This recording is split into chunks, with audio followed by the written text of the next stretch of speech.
Hijrah itu tidak hanya pindah dari kota, dari desa ke kota, bukan, dari satu negara ke negara lain, bukan, tetapi hijrah itu merupakan sebuah itikat baik kita. Nah, dari yang semula misalkan saya sholatnya belum 5 waktu, jadi 5 waktu karena saya sebagai muslim begitu kan konteksnya, tapi untuk agama yang lain, nah bisa dipraktekkan dengan amalan ibadah yang lainnya. Inisiator program Melati. Nah, sebenarnya ini kan juga wujud dari kita menjaga hubungan baik kita dengan alam. Agar oksigen ini loh, oksigen yang ada di dunia ini itu semakin segar untuk kita hidup bersama. Karena memang polusi udara tidak bisa kita pungkiri bahwa memang eranya sudah seperti itu. Polusi udara di mana-mana sudah merajalela.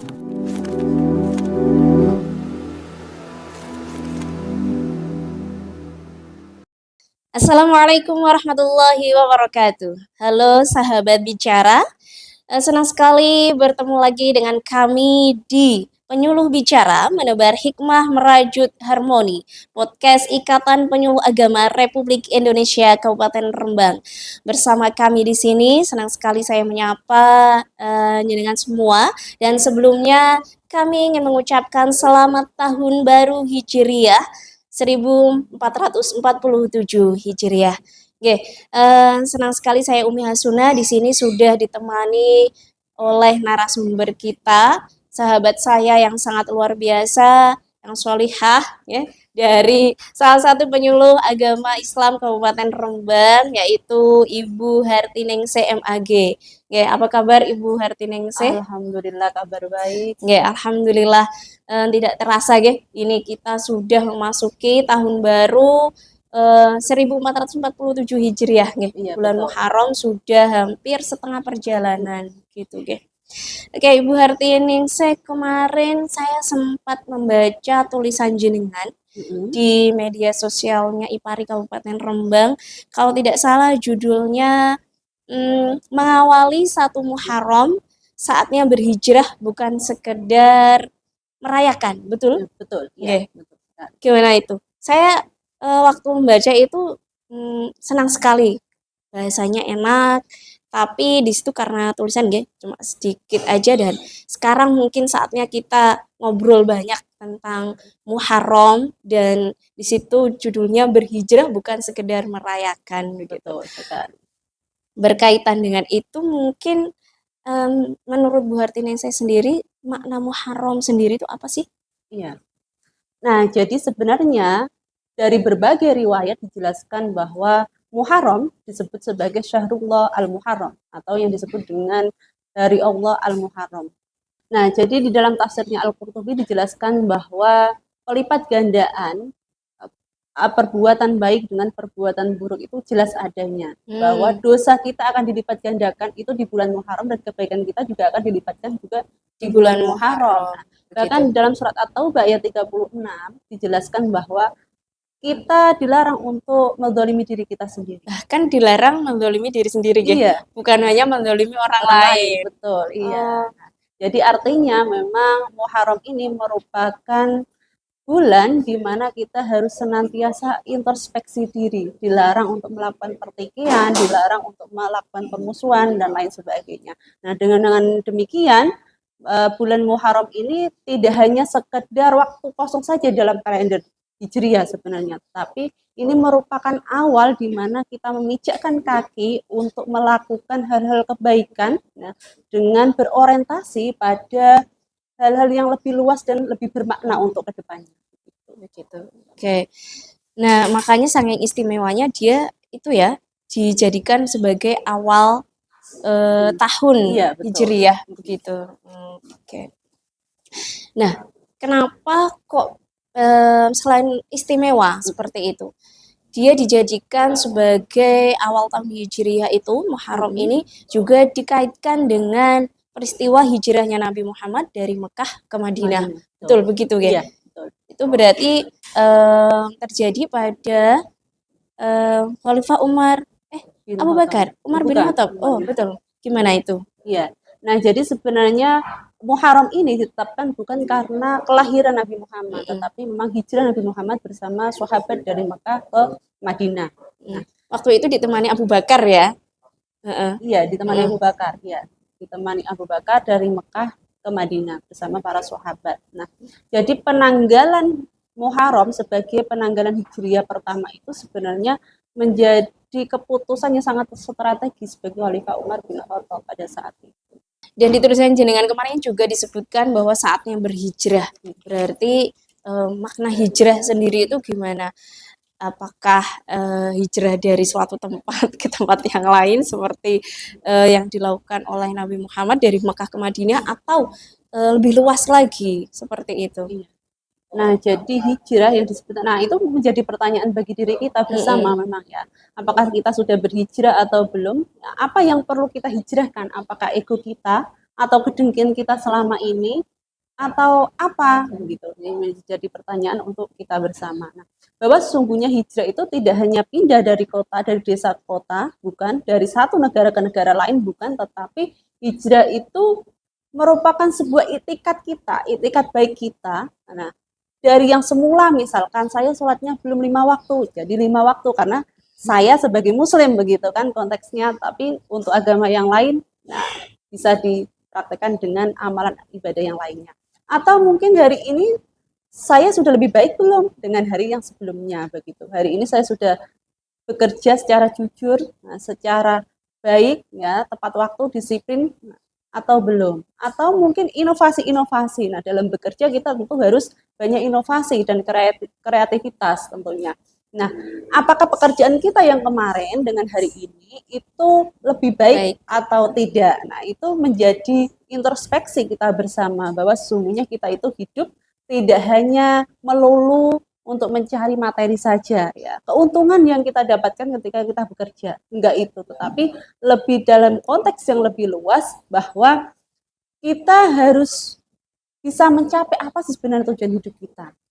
Tujuan hidup kita tentunya untuk di akhirat, iya, itu nah di dunia ini itu merupakan ikhtiar kita, apakah nanti itu yang kita tuju ke akhirat itu sudah sesuai atau belum begitu. Intinya perubahan diri kita menuju dari yang sebelumnya kurang baik menjadi baik, kemudian dari yang baik menjadi lebih baik lagi untuk tujuan kita di akhirat seperti itu, iya.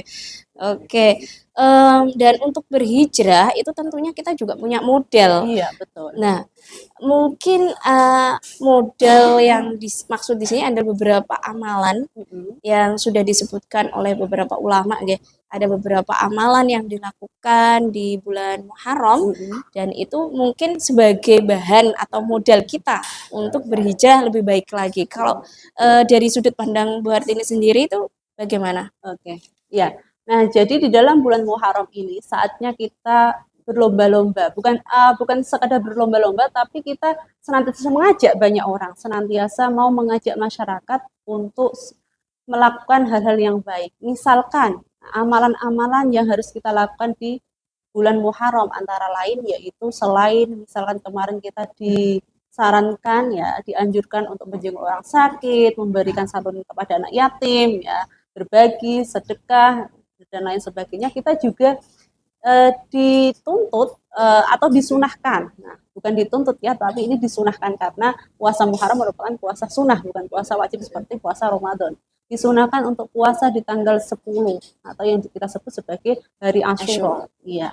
Nah, kenapa kok kita harus disunahkan di tanggal 10 untuk berpuasa? Karena ketika kita berpuasa di tanggal 10 ini itu merupakan penghapusan dosa kecil kita selama setahun yang lalu begitu. Nah, selain puasa di tanggal 10, kita juga diperintahkan untuk puasa di tanggal 9. Kenapa? Karena di tanggal itu juga atau kita sebut dengan Tasyu'a. Nah, itu merupakan hari yang sangat disenangi oleh orang-orang Yahudi. Ya, mereka juga menyenangi itu. Makanya kenapa kita disunahkan untuk puasa 2 hari biar tidak menyerupai orang Yahudi. Padahal sebenarnya memang tidak berniat untuk menyerupai. Iya, betul. Iya. Nah, ini hanya untuk lebih kehati-hatian kita dalam melakukan kehati-hatian kita dalam menunjukkan identitas umat Islam bahwa kita itu tidak menyerupai mereka begitu. Itu makanya disunahkan 2 hari berpuasa begitu. Salah satunya. Itu adalah beberapa modal kita ya.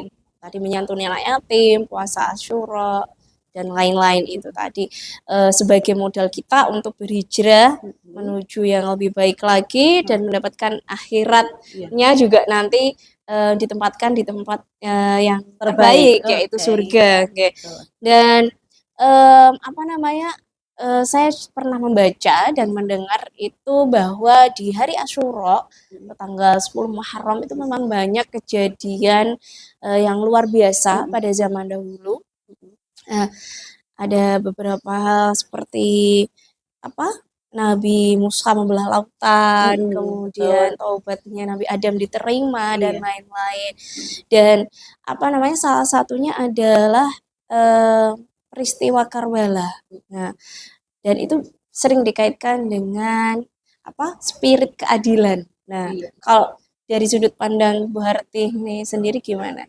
Oke, nah jadi membincang mengenai sejarah Muharram tentu tidak lepas yang namanya dengan historis Karbala. Ya, Karbala itu merupakan peristiwa yang dilakukan, yang terjadi kepada cucu Nabi Muhammad, yaitu Sayyidina Husain. Ya. Cucu Nabi Muhammad pada saat itu dia menentang pemerintahan Yazid bin Muawiyah. Walaupun resikonya sangat besar, walaupun kematian yang akan ditemuinya. Nah, tetapi dengan Karbala itu, dengan peristiwa Karbala itu menjadikan pelajaran bagi kita semua bahwa jujur, berperilaku jujur, ya, bersifat adil itu merupakan sebuah keniscayaan. Nah, jangan sampai kita itu kemudian menjadi manusia mengingkari apapun kita halalkan walaupun itu tidak jujur begitu kan, apapun untuk mendapatkan apa yang kita inginkan. Iya, sebenarnya apapun walaupun itu pahit harus kita katakan. Nah, momen-momen yang seperti itu, nah dalam maqasidus syariah ini adalah prinsip keadilan ini sangat diperlukan. Ini merupakan penegakan di dalam hukum Islam. Nah, hal itu juga merupakan bukti pengejawantahan dari adanya cucu Nabi tadi, Sayyidina Husain itu, ya, pengejawantahan bahwa kita harus bisa meneladani bahwa ya kita harus berbuat jujur apapun itu. Misalkan kita dalam bekerja harus jujur. Nah, walaupun kita terlambat, kita katakan kita terlambat. Jangan kemudian kita melempar batu sembunyi tangan, istilahnya begitu. Kira-kira takut ya? Iya, takut mengatakan yang sejujurnya dengan menghalalkan berbagai cara begitu. Itu kan yang tidak diperbolehkan di dalam agama kita. Padahal di bulan Muharram itu kita dilarang untuk melakukan keburukan atau kerusakan. Betul. Karena banyak hal yang kita lakukan baik itu buruk maupun itu baik akan dilipat gandakan. Iya.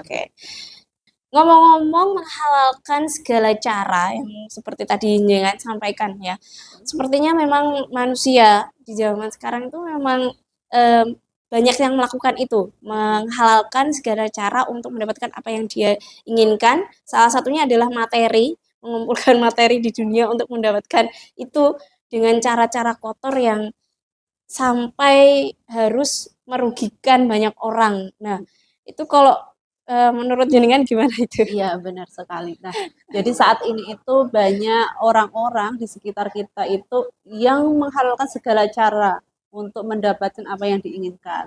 Sudah saya singgung tadi di awal bahwa kita memang dilarang untuk melakukan hal tersebut. Misalnya yang sudah ada di sekitar kita, ya, penebangan pohon secara liar. Sekarang itu kan pinggiran jalan sudah mulai panas sekali, ya. Ini kalau nggak pakai skincare saya juga jadi nggak glowing lagi. Iya, benar sekali ya. Harus pakai sunscreen terus nih gara-gara pohonnya sudah habis ini. Iya. Pohonnya sudah habis, kemudian limbah itu juga sekarang sudah mulai sudah mulai kotor sekali ya. Dibuang di sungai. Kemudian juga mencemarkan lingkungan sekitar ya. Tetangga-tetangga sekitar itu sudah terkena pencemaran limbah, apalagi sekarang di Rembang itu kan sudah ada pabrik-pabrik industri itu ya. Betul. Nah, itu yang banyak sekali pabrik masyarakat juga. Padahal kita sebagai manusia ini bukan hanya diperintahkan untuk menjaga hubungan baik dengan Allah yang seperti tadi Bu Harti Neng saya sampaikan, ada amalan-amalan untuk mendapatkan hijrah kita ke akhirat untuk menjadi lebih baik, tapi juga menjaga hubungan baik dengan manusia dan tentunya juga menjaga hubungan baik dengan alam. Alam kalau misalnya alamnya sudah dikotori seperti itu ya gimana kayak gitu. Iya, memang. Nggih. Jadi saya jadi teringat ini, apa namanya, dari programnya Kepala Kantor Kementerian Agama Kabupaten Rembang, Iya. Bapak Haji Mupson SAG MPDI, yang beliau ini adalah salah satu inisiator, bukan salah satu, memang inisiator program Melati. Nah, sebenarnya ini kan juga wujud dari kita menjaga hubungan baik kita dengan alam. Nah, tapi nyatanya ya banyak manusia yang masih seperti itu, dan ini apa, Muharram ini sebenarnya kita sudah diingatkan untuk tidak melakukan kerusakan. Nah, seperti itu, oke? Iya, memang benar. Nah, jadi untuk kita bisa memberikan pengertian kepada masyarakat luas itu dimulai dari diri kita sendiri ya. Benar sekali, memang program yang telah diinisiasi oleh Bapak Kepala Kantor ya. Bahwa beliau menginisiasi program Melati. Iya, Melati itu sekarang sekolah-sekolah sudah mulai dianjurkan untuk menanam pohon ya. Di KUA juga seperti itu. Nah, di lembaga-lembaga atau instansi-instansi di bawah instansi Kementerian Agama juga sudah mempraktekkan hal semacam itu. Nah, akan tapi program ini tidak hanya bisa sukses hanya di lingkungan kita saja. Perlu adanya sosialisasi kepada masyarakat luas.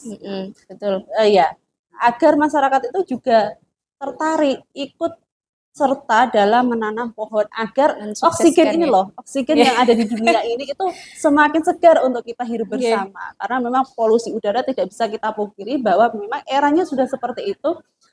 Polusi udara di mana-mana sudah merajalela. Seperti semua orang sekarang sudah punya motor ya. Banyak orang yang sudah punya motor, mobil lah, limbah tadi dan lain sebagainya, itu sangat mengganggu pernapasan kita. Kalau kita tidak mulai dari sekarang kita lakukan perubahan, nah maka hal itu akan menyiksa generasi setelah kita. Nah, kita harus bisa memikirkan bagaimana orang setelah kita, anak kita, cucu-cucu kita nanti. Nah, apakah mereka masih kebagian oksigen yang segar itu, atau harus memaksakan diri memakai oksigen yang dari rumah sakit. Nah, itu kan jangan sangat, sampai ya. Iya, jangan sampai ya, itu sangat terjadi. kasihan sekali, betul. Naudzubillah, jangan sampai seperti itu. Jadi harusnya apa namanya, kita memulai dari diri kita sendiri agar masyarakat juga tahu ya dan mengikuti kegiatan baik ini. Jadi teringat adatnya orang Jawa, banyak sekali orang Jawa itu di bulan Muharram itu melakukan kegiatan-kegiatan yang mungkin bagi anak masa kini, bahkan saya sendiri kadang juga nggak tahu ya. Itu sebenarnya tujuan mereka itu melestarikan adat kebiasaan yang sudah ada pada zaman dahulu itu ya, tujuannya adalah untuk menjaga bumi, merawat alam untuk kelestarian anak cucu mereka. Hanya saja kitanya saja sebagai manusia, sebagai keturunannya ini yang belum bisa menerima dengan baik. Padahal sebenarnya kalau kita lihat dari sudut pandang yang positif ya, itu niat dan tujuannya memang untuk menjaga kelestarian hidup anak cucunya lebih baik lagi, seperti itu. Ya, obrolan yang seru sekali. Terima kasih sudah menemani saya di sini. Ngobrol lain kali kita sambung lagi di segmen yang berbeda, di obrolan yang berbeda, begitu ya. Jadi di bulan Muharram ini, di awal tahun Hijriah 1447 Hijriah ini, marilah kita bersama-sama menyongsong diri untuk menjadi pribadi yang lebih baik lagi ya dari tahun yang sebelumnya. Nah, jadi berlomba-lombalah dalam kebaikan, mengajak orang sekitar agar senantiasa pahalanya juga mengalir ke anak cucu kita nanti. Amin, amin ya rabbal alamin. Oke, demikian ya. Jadi intinya bahwa mari kita awali Muharram ini, jadikan Muharram ini untuk sarana kita berhijrah menuju manusia yang lebih baik lagi untuk diri kita sendiri, untuk masyarakat dan juga untuk alam, seperti itu. Baik, pemirsa sekalian dimanapun Anda berada, demikian tadi obrolan yang menarik bersama sahabat saya yang solihah, cantik dari Menyuluh Agama Kabupaten Rembang yang terhormat Ibu Hartiningsih MAG. Demikian Sampai jumpa di segmen selanjutnya bersama kami penyuluh bicara menebar hikmah merajut harmoni dengan podcast Ikatan Penyuluh Agama Republik Indonesia Kabupaten Rembang. Demikian, cukup sekian dari saya. Mohon maaf bila banyak kekurangan. Wassalamualaikum warahmatullahi wabarakatuh.